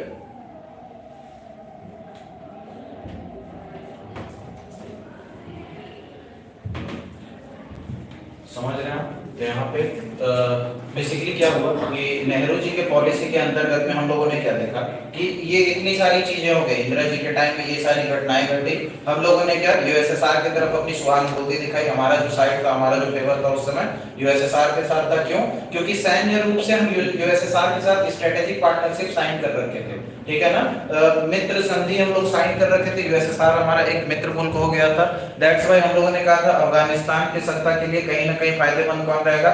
यूएसएसआर, ना कि यूनाइटेड स्टेट ऑफ अमेरिका, ठीक है ना। लेकिन पाकिस्तान के द्वारा किसको सपोर्ट किया गया था? अमेरिका को। अफगानिस्तान में यूएसए और पाकिस्तान के द्वारा जीत होने के बाद उसके बाद ये पाकिस्तान का थोड़ा सा भाव बढ़ गया था, एक तो हमले हमारे ऊपर भी कर दिया था, ठीक है ना। तो बेसिकली क्या हुआ था, नेहरू जी के टाइम में हम लोगों ने क्या एक नैतिक प्रणाली चुनी, क्योंकि हम लोगों ने देखा कि हमारा जो आंदोलन है वो किस आधार पे था? सत्य अहिंसा के आधार पे था। हम लोगों ने उस आधार पे अपनी जीती है। तो हमारा जो फॉरेन पॉलिसी होगा नैतिक होगा, ठीक है ना। हम कभी भी किसी को हड़पने के आधार पे या फिर आर्थिक फायदे के आधार पे या फिर असुरक्षा के आधार पे किसी के साथ संबंध खराब नहीं करेंगे, नैतिक भाव के आधार पे। दूसरा आदर्शवाद होगा, आइडियलिज्म, गांधी जी की विचारधारा के अंदर समाजवाद को फॉलो करेंगे। एक ऐसा नेशन बन के निकलेंगे जो समाज को प्रोवाइड कर सके, ना कि समाज से वापस ले सके। आप समझ रहे हो ना। उसके बाद गुटनिरपेक्षता आपने देखा कि स्ट्रेटेजिक रूप से हम क्या इंडिपेंडेंट रहेंगे, कि जो भी हम अपने निर्णय लेंगे या फिर जिस भी राज्य से संबंध स्थापित करेंगे उसमें हम स्वतंत्र हैं, कि जिससे हमें संबंध बनाना। समझ रहे हो ना। हम किसी भी एक पक्ष के साइड में नहीं है, बल्कि हम व्यवहार किस आधार पे बनाएंगे? अपने बेनिफिट के आधार पे। इसमें क्या था, नेहरू जी के टाइम में आप लोग देखोगे फोकस में मैक्सिमम तौर पे हमारा अर्थव्यवस्था पे था। पहले पंचवर्षीय योजना आप देखोगे एग्रीकल्चर को बूस्ट करने के लिए किया गया था, फिर इंडस्ट्रीज को, उद्योग क्षेत्र को, और ऐसे कर करके हम लोग मैक्सिमम टाइम में ये कोशिश कर रहे थे ना कि हम आर्थिक रूप से मजबूत होंगे तो कहीं ना कहीं विश्व में हम एक बेहतर देश बन के निकल आएंगे। और इसी कारण से हम लोग क्या सैन्य रूप से, सैन्य ताकत में कमजोर होते चले गए। और इसी चीज का फायदा उठाया गया किसके द्वारा? चाइना के द्वारा, ठीक है ना। सेकेंड वर्ल्ड वॉर के बाद आप देखोगे कि हम लोग सेकेंड वर्ल्ड वॉर के बाद इंडिया के अंतर्गत में डिफेंस के ऊपर जितने भी खर्चा किए वो पर्याप्त नहीं था। जितने भी वेपन सिस्टम थे हमारे पास 1962 के वॉर में, ऐसा नहीं कि भारतीय सेना कमजोर थी, है ना। हमारे उस समय सेना में कोई, ये बताओ कि आपके पास एक पिस्टल और सामने वाले के पास AK-47 हो तो कौन जीतेगा? AK-47 वाला। चाइना के साथ वही कंडीशन थी। चाइना के पास जितने भी वेपन सिस्टम वगैरह थे वो एडवांस टेक्नोलॉजी के आधार पे थे। जितनी भी मतलब उनकी सेना की टेक्नोलॉजी इस्तेमाल कर रही थी वो रिसेंट थी। और इंडिया के पास जितनी भी टेक्नोलॉजी थी वो वर्ल्ड वॉर 2 के टाइम की थी। क्यों? नेहरू जी ने ज्यादा से ज्यादा फोकस किया किसके ऊपर? अर्थव्यवस्था के ऊपर, न कि सेना के ऊपर, ठीक है ना। इस चीज को समझा इंदिरा गांधी जी ने। समझ रहे हैं आप ना। तो ये ट्रांजिशनल शिफ्ट हुआ हमारा। सुरक्षा को लेकर के हम उतने ज्यादा सीरियस नहीं थे। हम लोगों ने देखा कि हम क्योंकि एक शांत मुल्क है तो बाकी सारे के सारे मुल्क जितने भी हमसे शांति स्थापित करेंगे। पाकिस्तान हमारा मित्र मुल्क है, हिंदी चीनी भाई भाई हैं, और ऐसे करके बाकी पड़ोसी मुल्कों के साथ हमारा बढ़िया संबंध है। तो हम क्यों सैन्य के ऊपर अपना खर्चा बढ़ाएं? वो खर्चा हम कहीं और देश के डेवलपमेंट में लगाएंगे, ठीक है। उसके बाद पाकिस्तान से संबंध के रूप में आप देखोगे तो उसी समय यूनाइटेड नेशन ऑर्गेनाइजेशन के सामने आर्टिकल 370 वगैरह रखा गया था, ठीक है ना। वहां पे पीओके ऑक्यूपाई किया गया था पाकिस्तान के द्वारा। तो पाकिस्तान से और हमारे बीच की बाउंड्री को लेकर भी डिस्प्यूट है, ठीक है ना। जम्मू कश्मीर वाला मुद्दा मैंने इशू किया था, डिस्कस किया था कि ये वाला एरिया पाकिस्तान के पास में है, पीओके। तो ये किसके टाइम में हुआ था? यूनाइटेड नेशन में कौन लेकर के गया था? नेहरू जी ने। ये डिस्कस किया था ना मैंने आपसे। टॉपिक ये आर्टिकल 370 जो दिया था वो कौन दिया था? नेहरू जी दिए थे। आप समझ रहे हो, राजा हरि सिंह को, ठीक है। तो ये सारी चीजें देखते हुए फिर क्या हुआ ना कि पाक से जो हमारे संबंध स्थापित होंगे, क्योंकि पाकिस्तान से हमारे संबंध अच्छे नहीं थे, तो वो जो संबंध सही करेंगे हम लोग किस आधार पे करेंगे? संवाद के आधार पे। हम लोग मिनिस्ट्रियल बैठक करेंगे, हमारे मंत्री परिषद साथ में बैठेंगे, अपने जो दिक्कतें हैं उनको डिस्कस करेंगे और उसको रिसॉल्व करने की कोशिश करेंगे। लेकिन पाकिस्तान कभी बात से सुना है? नहीं। तो ये कहीं भी यहाँ पे ये सही साबित नहीं हुआ। उसके बाद आप देखोगे परमाणु क्षमता होने के बाद भी इंडिया के पास न्यूक्लियर कैपेबिलिटी थी, हमारे रिसर्च सेंटर वगैरह इतने कैपेबल थे, लेकिन हम लोगों ने कोई भी परमाणु परीक्षण या फिर परमाणु से रिलेटेड कोई भी डेवलपमेंट नेहरू के रिजिम में नहीं किया था, ठीक है ना। तो नेहरू जी का ये हो गया। हम लोगों ने नेहरू जी के अर्थव्यवस्था को देखा, क्योंकि नेहरू जी के बाद जस्ट आप देखोगे ना इंडो चाइना वॉर के अंतर्गत में हम लोग पकड़े गए थे, ठीक है ना। यहाँ पे क्या हुआ था ना कि आप देखोगे वहां पे यूनाइटेड स्टेट ऑफ अमेरिका एक साइड था, यूएसएसआर एक साइड था। दोनों के दोनों क्या थे? न्यूक्लियर पावर कंट्रीज थे, हाइड्रोजन पावर कंट्रीज थे। इधर नए नए कंट्रीज की आप बात करोगे तो चाइना बहुत तेजी से डेवलप कर रहा था, और भी बहुत सारे देश थे जो न्यूक्लियर पावर की तरफ अपना रुख कर रहे थे, तो इंडिया की तरफ, क्योंकि वर्ल्ड की बहुत ज्यादा पॉपुलेशन को इंडिया अकेले शो करता है, आप देखते हो, तो वर्ल्ड एक बार देखता है इंडिया की तरफ कि इंडिया एज ए पावर कहां पे है, ठीक है ना। तो इस बीच में क्या हुआ था, न्यूक्लियर क्राइसिस आ गई थी हमारे अंदर, तो उस चीज को दूर करने के लिए परमाणु परीक्षण किया गया, किसके द्वारा, इंदिरा गांधी जी के रिजिम में 1974 के अंतर्गत में। ये बताया गया, ये क्या स्मॉल लेवल पे न्यूक्लियर टेस्ट था, न्यूक्लियर एक्सपेरिमेंट था, ये बताने के लिए कि भारत एक ऐसा राष्ट्र है जो परमाणु शक्तियों की क्षमता रखता है, ठीक है, ताकि बाकी अन्य देश भी हमारा सम्मान करना शुरू करें। क्या होता है ना, कभी-कभी ना आपकी काबिलियत को देख के सम्मान नहीं किया जाता है, ठीक है ना, आपके डर से लोग सम्मान करते हैं, समझ लो, तो कभी-कभी डर भी बनाना आवश्यक होता है। तो इंडिया को ये महसूस हुआ, इसके पहले क्या इंडिया को एज ए नेशन बस लिया जाता था, एक गरीब सा देश है, अंग्रेज वगैरह छोड़ गए, किसी तरीके से जी खा रहे हैं, ठीक है ना। तो उसके बाद इंदिरा जी के टाइम में हमारी ट्रांजिशनल शिफ्ट हुई, हम लोगों ने क्या, आक्रामक और स्वतंत्र विचारधारा पे आधारित रणनीति का निर्माण किया, ठीक है ना। हम लोगों ने देखा कि पाकिस्तान से रिलेटेड ईस्ट पाकिस्तान, बांग्लादेश को जो बनाया इंदिरा गांधी जी के टाइम में, ये क्या हमारे पावर का शो था। हम लोग उसके बाद, इसके पहले क्या था ना, नेहरू जी के टाइम में हमारे आसपास अगर जो कोई घटना रहती थी ना, हम बहुत ज्यादा इन्वॉल्व नहीं होते कि नहीं नहीं भारत इससे दूर है, ठीक है ना, भारत इसमें ज्यादा हस्तक्षेप नहीं करेगा, आप लोग को जैसा समझ में आया कर लो, ठीक है, भारत को इससे मतलब नहीं। लेकिन इंदिरा गांधी जी के टाइम के बाद ये स्ट्रेटेजिकल शिफ्ट हुआ, अगर जो कोई भी ऐसी घटना भारत के आसपास घटित हो रही है जो कि भारत पे किसी भी तरीके से प्रत्यक्ष या फिर अप्रत्यक्ष रूप से प्रभाव डालेगी, वहां पे क्या है, भारत प्रतिक्रिया देगा, समझ रहे हो ना। बांग्लादेश का निर्माण यही था, पावर का शो ऑफ था इंडिया का, ठीक है ना, भारत ने दिखाया अपने पावर डोमिनेशंस को, वर्ल्ड में दिखाया कि हम भी कुछ, अगर पाकिस्तान के साथ युद्ध जीता, ठीक है ना, तो वहां पे भारत ने डोमिनेशन दिखाया। रिसेंट लेवल पे आप सर्जिकल स्ट्राइक वगैरह देखो, हम लोगों ने दूसरे की सीमा क्षेत्र के भीतर जाकर के ऑपरेशंस किया, ये क्या इंडिया की कैपेबिलिटीज को शो कर रहे हैं। कहां एक इंडिया, हमारे ऊपर हमला भी हो जाता था तो हम हाथ जोड़ के खड़े रहते थे, आज इंडिया एक ऐसा नेशन बन करके निकला है वर्ल्ड लेवल पे, हम लोगों को बहुत सारी संधियों को पीसफुली हम सॉल्व कर रहे हैं, आप समझ रहे हो ना। तो ये सारी चीजें, तो इंदिरा जी के टाइम में फोकस हमारा कहां था, आर्थिक और सैन्य दोनों पे था, कि आर्थिक रूप से तो हमें बढ़ना ही है, ठीक है ना, इंडिया को डोमेस्टिकली यानी कि घरेलू रूप से तो स्ट्रांग करना ही है, साथ में सैन्य रूप से भी स्ट्रांग होना चाहिए। इनका नारा क्या था, गरीबी हटाओ, ठीक है ना, और आत्मनिर्भरता, ठीक है ना, कि आत्मनिर्भर भारत होना चाहिए कि स्ट्रांग कंट्री के रूप में। और ऐसा नहीं कि गुटनिरपेक्षता को हमको फॉलो करना है, हमें यूएसएसआर से अगर जो फायदा होगा तो हम यूएसएसआर के साथ रिलेशनशिप बनाएंगे, यूएसए के साथ फायदा होगा तो फिर यूएसए के साथ रिलेशनशिप बनाएंगे, ठीक है ना। उसके बाद फिर क्या, परमाणु परीक्षण हुआ था 1974 में, ठीक है ना, स्मॉल न्यूक्लियर टेस्ट किया गया था इंदिरा गांधी जी के द्वारा। उसके बाद क्या हुआ, इंडो पाक वार इसी के अंतर्गत में हुआ 1965 में, और 1971 में इंडो चाइना वॉर हुआ था कब, 1962, मतलब कि 3 मेजर वॉर हम लोगों ने लड़े थे। इस यहां से यहां तक के पहुंचने का कारण क्या था, ये जंग, ये युद्ध, जब हम भारत से इससे हारे, ठीक है ना। जैसे ही 1962 की मैं कहानी बता रहा हूं कि एक्चुअली में हुआ क्या। हमारे जो डिफेंस मिनिस्टर थे वो गए थे चाइना में विजिट पे, फॉरेन विजिट पे गए थे चाइना में। चाइना के अंतर्गत वो देखें कि हमारे जो बेसिकली सुरक्षा मंत्री हैं, डिफेंस मिनिस्टर हैं, वो बहुत ज्यादा मतलब काबिल नहीं है, क्योंकि वो पर्टिकुलरली क्या बात कर रहे हैं, कहीं से भी स्ट्रेटेजिक टाई अप करने की बात नहीं कर रहे थे, कहीं से भी टेक्नोलॉजी शेयरिंग की बात नहीं कर रहे थे, बस किसी तरीके से चाह रहे थे कि हमारे संबंध ले दे के ठीक ठाक रहे। कोई भी ऐसा कंट्री रहेगा जो देखेगा, कब क्या होता है ना कि जो भी शक्तिशाली रहता है ना, अगर उसको शक्ति प्रदर्शन करने का नहीं भी मन करता तो मन करता है, कोई चलते फिरते रहता है तो उसको एक तो थप्पड़ लगाते हुए चलता है ना।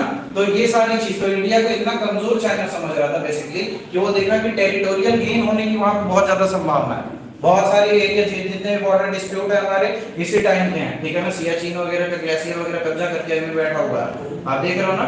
तो यहाँ पे पैंगोंग सो लेक पे जो कॉन्फ्लिक्ट हो रखी है चाइना के साथ, तो ये सारी चीजें कब की थी ना, 1962 के अंतर्गत में चाइना ने देखा अपॉर्चुनिटी, ठीक है ना, वो हमला किया क्योंकि हमारे पास वेपन्स वगैरह पुराने मॉडल के थे, और क्योंकि हमारा यूएसएसआर के साथ टाई अप था, इसलिए यूएसएसआर हमारी मदद के लिए आ गया है, ठीक है ना, और वहां पे हम सेफ हो। उसी समय पे क्या हुआ था ना कि हमारा जो गोल्ड रिजर्व दिल्ली में था उसको कहां शिफ्ट किया गया था, नागपुर में, ठीक है ना, क्योंकि चाइना उधर से कब्जा करते हुए आ रहा था। दिल्ली देखोगे, दिल्ली पहले पड़ेगा कि नागपुर, नागपुर सेंटर में पड़ता है, आप देखोगे इंडिया के सेंटर में। उधर से ये हुआ कि अगर जो कब्जा करते हुए आ जाएगा दिल्ली को, हम लोग एकदम पूरी तरीके से छोड़ दिए थे अपने देश को, जितना कब्जा करना है कर जाओ, इतना कमजोर था भारत, आप समझ रहे हो ना। फिर हमको 1965 में ये महसूस हुआ कि हमें अपने आप को बिल्ड करना चाहिए, सैन्य रूप से अपने आप को मजबूत करना चाहिए। उसके बाद भी 2 वॉर, क्योंकि चाइना के साथ हम युद्ध हार गए थे, तो इस चीज को पाकिस्तान ने देखा कि एक बार वहां से भी आ चुका है, हमसे भी आ जाएगा, है ना। लेकिन उसके साथ उल्टा हो गया, आप समझ रहे हो ना। मास लेवल पे सरेंडर करना पड़ा था उसे पाकिस्तान के साथ, मतलब वो जो सोच रखा था गेम वो नहीं हुआ।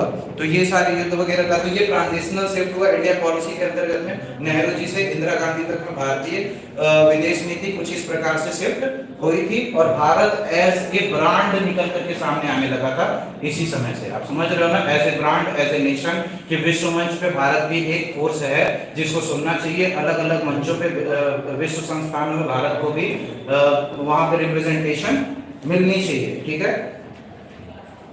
इसके बाद फिर क्या हुआ, 1908, ये सारी चीजें बना लिया आप लोगों ने। इसके बाद एक लाइन बस जोड़ लीजिए,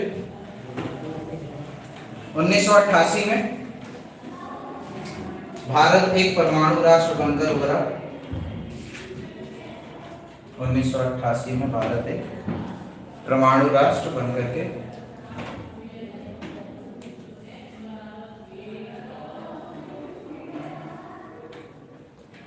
अगला टॉपिक हेडिंग डालिए, भारतीय विदेश नीति में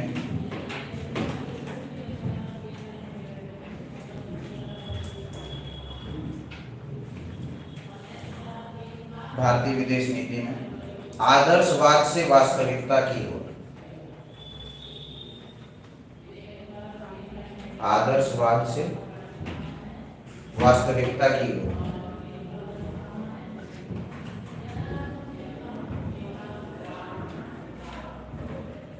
प्रबुद्ध स्वार्थ, सेल्फ इंटरेस्ट,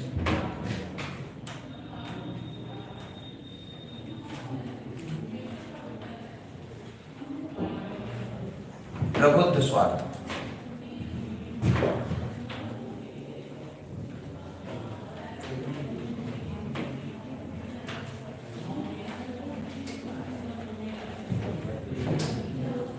अब 2-3 युद्ध लड़ने के बाद ना, जब भी इंसान गिरता है ना, तो फिर संभलने की कोशिश करने लगता है ना।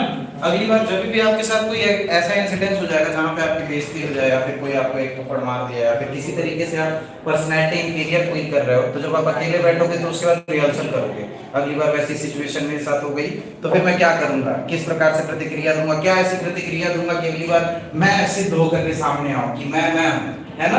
अहंकार हमारा बार बार को लेता है हमें। तो एक्चुअली में हुआ क्या कि 3 युद्ध होने के बाद इंडिया को ऐसा लगा कि नहीं, बेसिकली क्या है ना कि बहुत ज्यादा आदर्शवाद कि मैं बहुत अच्छा हूँ, मैं किसी को मारता नहीं हूँ, मैं किसी से झगड़ा नहीं करूंगा, ऐसा बनने का कोई मतलब नहीं है इंडिया को, है ना। ऐसे में क्या है, कंट्रीज गलत फायदा उठा रही, तो फिर इंडिया ने अपनी सबसे पहले ना इमेज को बिल्डअप करना शुरू किया, ठीक है ना। एज ए नेशन उभर कर क्या है कि भारत वाकई में क्या है, भारत की क्षमता क्या है, भारत की कैपेसिटी क्या है, जो जनसंख्या के आधार पे देखा जाए, अर्थव्यवस्था के आधार पे देखा जाए, इन सारी चीजों पे। तो राजीव गांधी एक प्राइम मिनिस्टर बनकर के आए जो इंडिया को आदर्शवाद से वास्तविकता की ओर लेकर के गए। सबसे पहले कंप्यूटर जो इंट्रोड्यूस हुआ था राजीव गांधी के रिजीम में ही हुआ था। राजीव गांधी जी एक ऐसे आप कह सकते हो प्रधानमंत्री हैं जो विजनरी थिंकिंग थे, ठीक है ना, जो चाहते थे कि भारत में भारतीय हम लोग क्या है ना कि जल्दी बदलाव के लिए तैयार नहीं होते हैं, नई चीजों को जल्दी अपनी पर्सनैलिटी में अडॉप्ट करना नहीं चाहते थे। इससे तो काम चल ही रहा है तो फिर ये क्यों करें, एक बार करके तो देखो, हो सकता है बदलाव अच्छा लगेगा। आप समझ रहे हो ना। तो हम इंडियंस थोड़ा सा ना रिफॉर्मेटिव नहीं, तो राजीव गांधी ने ये महसूस किया कि इंडिया को एक कंप्लीटली डिफरेंट ओरिएंटेशन की जरूरत है, साइंस एंड टेक्नोलॉजी की जरूरत है। आदर्शवाद से मतलब कि हम बहुत ज्यादा अच्छे हैं, इस वाले इमेज से बाहर निकलने की जरूरत, वास्तविक रूप से हमको देखने की जरूरत है कि हमारे देश में क्या है, गरीबी है, बेरोजगारी है, भुखमरी है, सैन्य रूप से हम कमजोर हैं, डिफेंस के ऊपर काम करने की जरूरत है। एजुकेशन सिस्टम में हमारे जो युवा है कंप्लीटली कुशल नहीं है, और साक्षरता दर बहुत ज्यादा है। स्वास्थ्य रूप से देखा जाए तो मेडिकल पे काम करने की जरूरत है, इतनी ज्यादा मेडिकल फैसिलिटी नहीं है कि हमारी जनसंख्या को, मतलब कि आदर्शवाद की जगह हम लोग क्या वास्तविकता की ओर बढ़ने लगे। आप समझ रहे हैं, जो कोर लेवल पे चीजों पे ध्यान देने लगे जो राष्ट्र को सशक्त बनाने में कार्य करेगा। इसके बाद फिर क्या हुआ ना कि चाइना के साथ युद्ध हुआ 1962 में। उसके बाद हमारे रिश्ते ना एकदम सख्त पड़ गए, एकदम सख्त पड़ गए। अब क्या हुआ ना कि आप देखोगे चाइना के अंतर्गत में चाइना बेसिकली क्या हुआ ना कि जब युद्ध हुआ तो आप जाहिर सी बात है चाइना जब भी अग्रेशन कब दिखाता है, जब वो आर्थिक रूप से मजबूत होता है। तो चाइना एक ऐसी पावर बनकर के निकल रहा था साउथ एशिया के अंतर्गत में, जो सप्लाई चेन नेटवर्क का महत्वपूर्ण हिस्सा बन रहा था। अब क्या हुआ, राजीव गांधी ने देखा कि एक पड़ोसी मुल्क, ठीक है ना, आपका पड़ोसी से अगर नहीं बनेगा ना, तो वो आपको बहुत ज्यादा आगे नहीं बढ़ने देगा। आप मकान बनवाओगे तुरंत जाके नोटिस लगवा देगा, आप रोड बनवाओगे तुरंत जाके पुलिस बुला लेगा, आप अगर जो अपने जीवन में आगे बढ़ोगे तो आपके खिलाफ कुछ ना कुछ कर देगा। आप समझ लो ना, जो आप पड़ोसी से नहीं बने, भाई पड़ोसी अगर जो मददगार होगा, आपके यहाँ चोट लग गया, कुछ हो गया, पड़ोसी आएगा आपकी मदद करेगा। तो पड़ोसी अगर जो साथी है तो आपको कहीं ना कहीं मदद कर रहा है आगे बढ़ने में, लेकिन पड़ोसी अगर जो कहीं ना कहीं हॉस्टाइल है तो वो आपके लिए सही नहीं है। तो राजीव गांधी ने इस चीज को समझा कि चाइना क्या है, अभी अगर जो वर्ल्ड ऑर्डर को आप देखोगे, वर्ल्ड ऑर्डर के अंतर्गत में अमेरिका और ये रशिया के बाद रशिया यूएसएसआर का ब्रेकअप हो गया, फिर क्या हुआ कि रशिया बन गया, और चाइना जो है ना वर्ल्ड ऑर्डर में एक इकोनॉमिक पावर बन के उभर रहा है, जो कि यूनाइटेड स्टेट ऑफ अमेरिका को डायरेक्टली चैलेंज कर रहा है।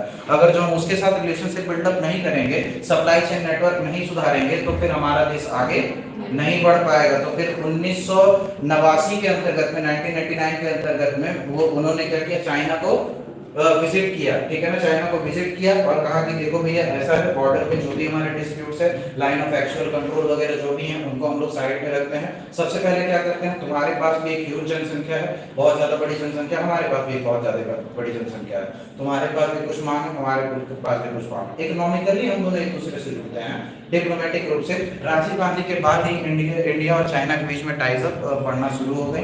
हम लोगों ने ये निर्धारित किया कि जो भी बॉर्डर पे हमारे डिस्प्यूट होंगे वो हम लोग संवाद के जरिए सुलझाएंगे, ट्रेड एंड कॉमर्स को आगे बढ़ाएंगे और आपस में देश में क्या है, एक शांतिपूर्ण से समझौता स्थापित करेंगे इंडिया और चाइना के अंतर्गत में, ठीक है ना। उसके बाद फिर क्या हुआ कि इकोनॉमिक रिफॉर्म्स वगैरह बहुत सारे किए गए, ठीक है ना। ये लिख लीजिए,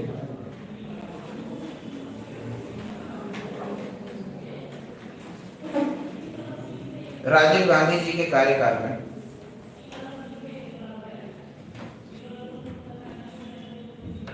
राजीव गांधी जी के कार्यकाल में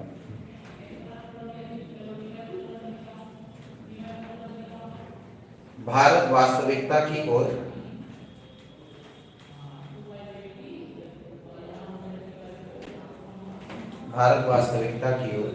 अपना रुख किया।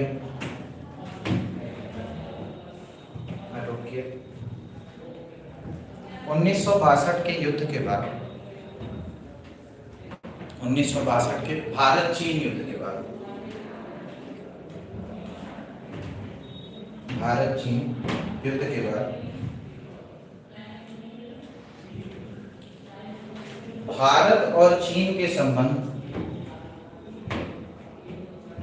भारत और चीन के संबंध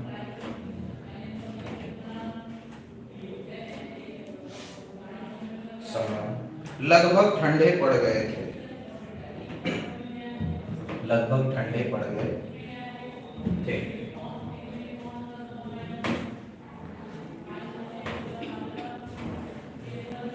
ठीक है, 1989 में, 1989 में, 1989 में राजीव गांधी जी ने चीन का दौरा किया, राजीव गांधी जी ने चीन का दौरा किया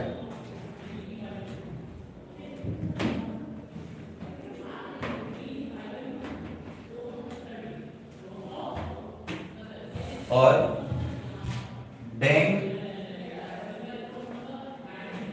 जियाओपिंग से मुलाकात, ऐसे ही क्या डेंग जियाओपिंग से मुलाकात की और यह सुनिश्चित किया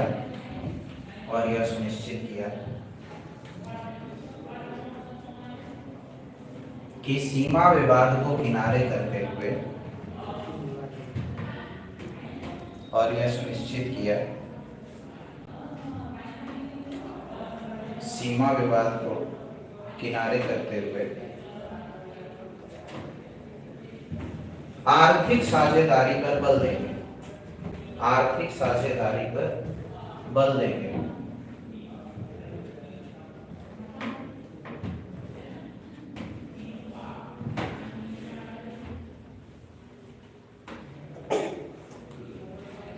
ठीक है, आगे लिखिए, आर्थिक सुधार और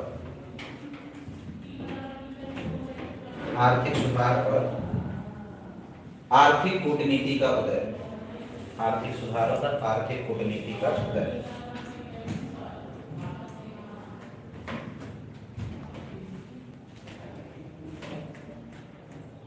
ठीक है ना। वास्तविकता से क्या मतलब है, कभी कभी ऐसा होता है ना कि हम लोग मतलब अपने ईगो के चक्कर में, कोई ऐसा हमारा दोस्त होता है उससे झगड़ा हो जाता है, ईगो के चक्कर में हम बात नहीं करते हैं ना, तो उसके बाद फिर क्या होता है, ऐसा होता है कि मतलब कभी एकदम इमरजेंसी आ गई तो हमें बाइक की जरूरत है और उसके अलावा कोई ऑप्शन भी नहीं। जिस बंदे से हमारा झगड़ा हो रहा है, चलो छोड़ो यार, झगड़ा एक जगह रखते हैं, पहले चलते हैं बाइक ले लेते हैं, काम करते हैं, फिर हम जाते हैं उससे व्यवहार बनाते हैं, चलो ठीक है हमारा जो झगड़ा था, मारपीट जो हुई थी उसको साइड रखते हैं, अभी बाइक दे दो, मम्मी को हॉस्पिटल से लेके आता हूँ, फिर अपना निपट लेंगे, ठीक है ना। तो ऐसे करके चाइना के साथ हम लोगों ने किया कि चलो ठीक है बॉर्डर डिस्प्यूट है तो है, झगड़ा हो गया ठीक है, लेकिन अब क्या है, वर्ल्ड की अगर जो इमर्जिंग इकोनॉमी की बात करोगे आप, बढ़ती हुई अर्थव्यवस्था की आप बात करोगे, तो इंडिया और चाइना दो मेजर इकोनॉमीज हैं। अगर यही दोनों आपस में टाइज नहीं करेंगे तो वर्ल्ड ऑर्डर में कहीं भी स्टेबिलिटी नहीं हो पाएगी, ठीक है ना। तो स्टेबिलिटी को मेंटेन करने के लिए और इंडिया के बीच में कूटनीतिक रूप से आर्थिक व्यवस्था को बढ़ावा देने के लिए चाइना के अंतर्गत में राजीव गांधी ने ये पहल करी, ठीक है ना। इसके बाद क्या हुआ, इंडिया ने बहुत सारे इकोनॉमिक रिफॉर्म किए, क्योंकि यूएसएसआर का विघटन हो गया था 1990 के बाद, तो हमारे संबंध पुराने की तरह नहीं है, तो रशिया के साथ हम लोगों ने एनुअल समिट्स रखना शुरू किए, ठीक है ना, वार्षिक रूप से सम्मेलन रखना शुरू किया, रशिया के साथ हम डिस्कस करने लगे कि क्या क्या टाइज बढ़ाने की। आज भी हम लोग रशिया के साथ वार्षिक सम्मेलन करते हैं, रशिया को हम लोगों ने इंपॉर्टेंट एलाई बनाया, एक मित्र मुल्क बनाया, फ्रेंड ट्रीटी ऑफ फ्रेंडशिप किया है, हम लोगों ने संधि किया है दोस्ती का रशिया के साथ, और ये बहुत सारे बदलाव किए। नरसिम्हा राव जी के रेन के अंतर्गत में हम लोगों ने central Asia, United state of America और जापान वगैरह इन सारी कंट्रीज के ऊपर रुक किए, हम लोगों ने एक्सप्लोर किया। फिर गुजराल जी के समय में गुजरात डॉक्ट्रिन बोली जाती है, जिसमें हम लोगों ने क्या कि साउथ एशिया रीजन में, साउथ एशिया, अब क्या हुआ था ना, गुजरात जी के डिप्लोमेसी आते के समय हम लोग क्या ये सारी चीजें न्यूक्लियर वगैरह ये सारी चीजें हम लोग बता दिए थे, इंडिया की सॉफ्ट पावर बिल्डअप होना शुरू हो गया था। गुजरात जी को ये समझ में आ गया, साउथ ईस्ट एशिया रीजन में अगर आप देखोगे तो भारत एक पावर है, एक ग्रैंड पावर है। आप देखोगे अभी भी आप देखोगे चाइना को जो इकलौती कोई कंट्री इस एरिया में कर जो चैलेंज कर सकती है, तो वो कौन कर सकती है, इंडिया। क्योंकि रशिया का अभी यूक्रेन के ऊपर रशिया आप समझ के चलो एक तरीके से वॉर को जीत ही रहा है, ठीक है ना, रशिया डोमिनेट कर रहा है। लेकिन रशिया को अगर जो आप देखा जाएगा तो रशिया की विचारधारा और चाइना की विचारधारा कहीं ना कहीं सेम रहती है, और रशिया की जब बात आती है चाइना कहीं ना कहीं थोड़ा सा दब जाता है। इधर साइड से रिसेंट टाइम में आप देखो ना, ग्लोबल टाइम जो चाइना का वो रहता है, यहाँ पे एक सिटी है रशिया का, ये उसको भी क्लेम कर रहा था चाइना की, वहां की भी रीजन है हमारा रशिया के साथ उसके बायलैटरल टेंशंस हो गए थे, ठीक है ना। तो चाइना को टैकल कौन कर सकता है, इंडिया, ठीक है ना।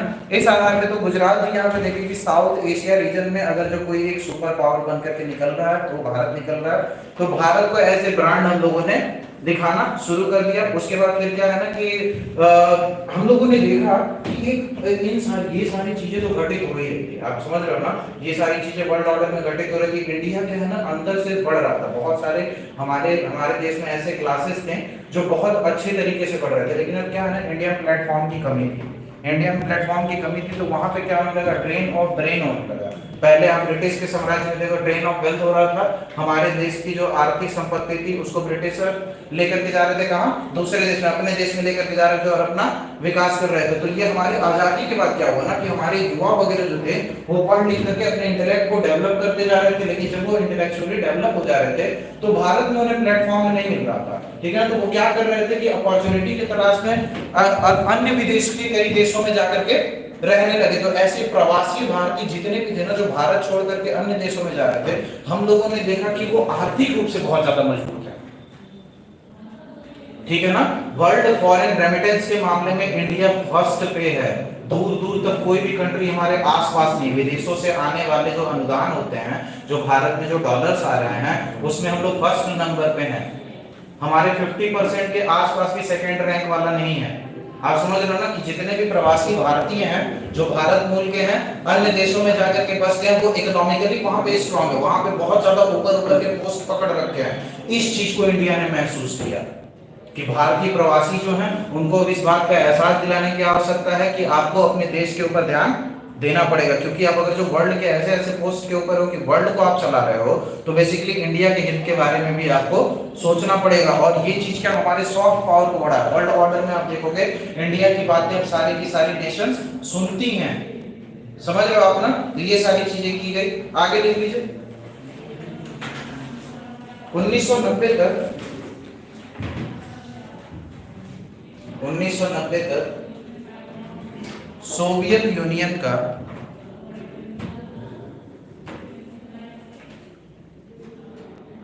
पूर्णतया विघटन हो गया।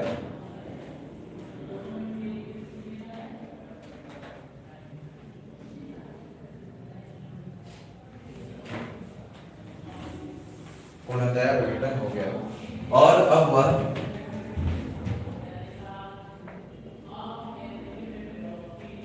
रशियन फेडरेशन बन गया। रशियन फेडरेशन बन गया।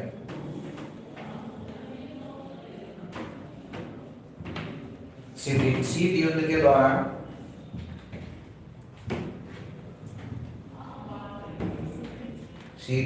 दौरान रूस हमें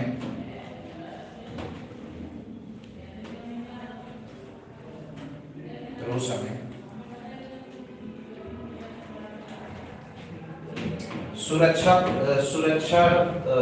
के लिए रूस हमें सुरक्षा के लिए हथियार प्रदान करता था।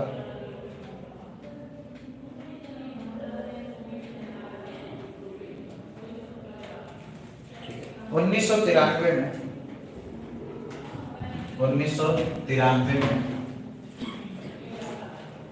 बोरिस येल्त्सिन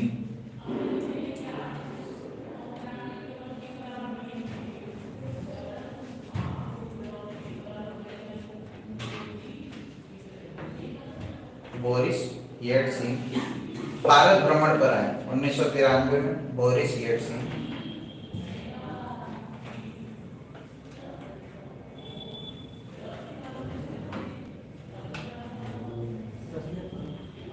भारत दौरे पर आए और 1971 में हुई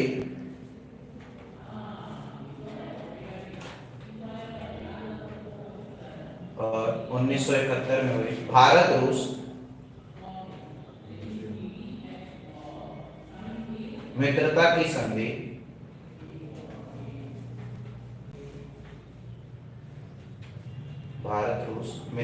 संधि में 14 और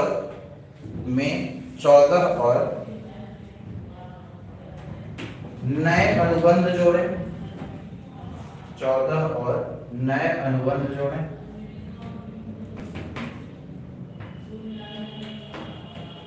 जो कि भारत रूस के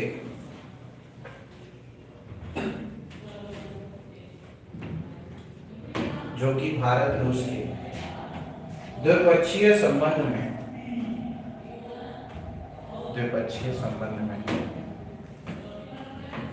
नया मोड़ लेकर के आया। द्विपक्षीय संबंध में नया मोड़ लेकर के आया।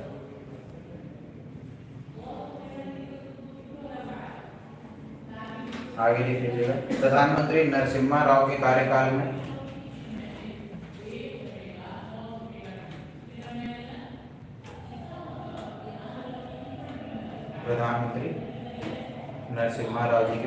में डैश दीजिए।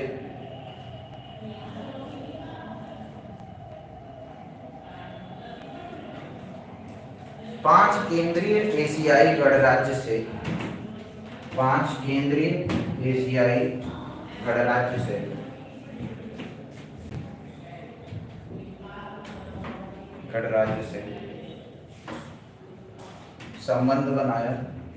संबंध बनाया। यूएसए, नीचे लिखिएगा यूएसए, चीन, रूस,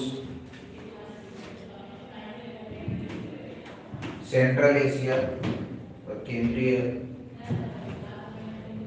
एशिया के साथ संबंध स्थापित किए। के साथ संबंध स्थापित किए।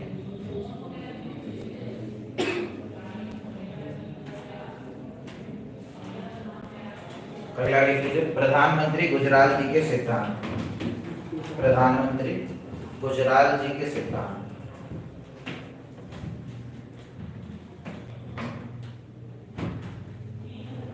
1997 में ये प्रधानमंत्री बने थे, ठीक है ना, 1997 में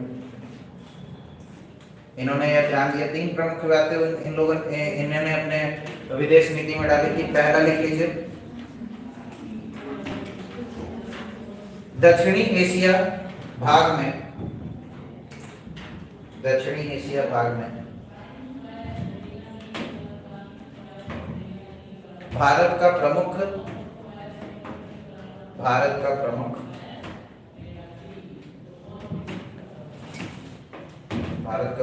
शक्ति के तौर पर उभरना। भारत का प्रमुख शक्ति के तौर पर।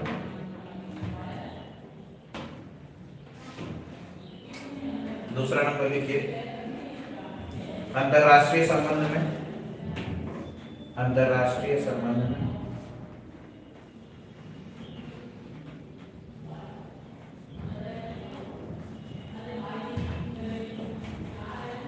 विदेशी राष्ट्रों से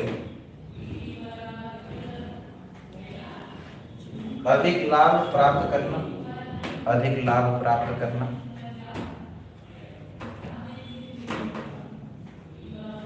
तीसरा लिख लीजिए, अगर पड़ोसी 1 इंच आगे बढ़ता है,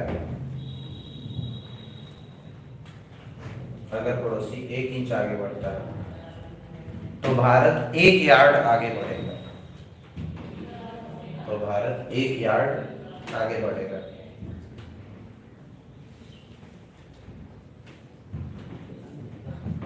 जब भी कोई राष्ट्र या फिर कोई व्यक्ति विशेष या फिर आपकी लाइफ में जब भी आगे बढ़ोगे ऑटोमेटिकली 4-5 दुश्मन आपको मिल जाएंगे फ्री फंड में, ठीक है ना, आपको पता भी नहीं चलेगा और वो बन जाएंगे। इंडिया के साथ भी वही था, इंडिया के अंदर भी एक ऐसी कंट्री थी जो बन के उभर रही थी। तो ऐसा होते ही ना, जितने भी हमारे पड़ोसी राष्ट्र थे, आप देखोगे कितने सारे हम लोगों ने युद्ध को झेला है, कितने सारे बॉर्डर टेंशंस को झेलते हैं हम लोग। और अगर जो आप पड़ोसी के मामले में देखोगे तो हम लोग बहुत ज्यादा सेफ नहीं है, कहीं ना कहीं हम लोग परेशान रहते हैं, ठीक है। तो इन सारी चीजों को बात में ध्यान रखते हुए हम लोगों ने अपने डॉक्ट्रिन में चेंज किया। गुजराल जी के सिद्धांत के हिसाब से इन लोगों ने कहा कि अगर जो पड़ोसी 1 इंच हमारी जमीन कब्जे करेगा तो हम कितना करेंगे, 1 यार्ड, ठीक है ना, हम पीछे नहीं हटने वाले हैं, ठीक है। तो हम लोग की पॉलिसी सेफ से ज्यादा एग्रेशन की तरफ मूव करने लगी, ठीक है, आक्रामक होने लगी। अगले लेक्चर में हम लोग मोदी डॉक्ट्रिन देखेंगे, मोदी जी की क्या डॉक्ट्रिन है, और उसके बाद हम लोग भारत और उसके पड़ोसी मुल्क से जुड़े प्रावधान को शुरू करेंगे, ठीक है। आज के लिए इतना रहने देते हैं, थैंक यू।